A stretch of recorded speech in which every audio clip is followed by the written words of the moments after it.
How to change opacity in CapCut PC. So in this video, I'll show you step by step how to change opacity of an overlay in CapCut. So first of all, after you add your video like this one, so now I want to add this clip as an overlay in my video. So now I want to change the opacity of this one. So all you have to do now, select the one that you want to change its opacity.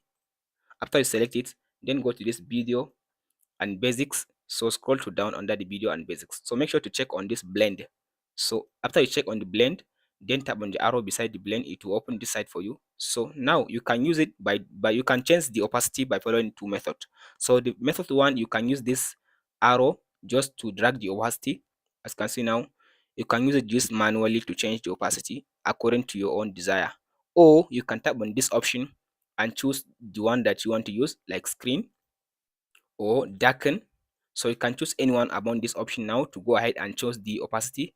After you choose, here you can go ahead now and replay your video and see whether it is okay for you. After you finish, you can export your video, and that's it, guys.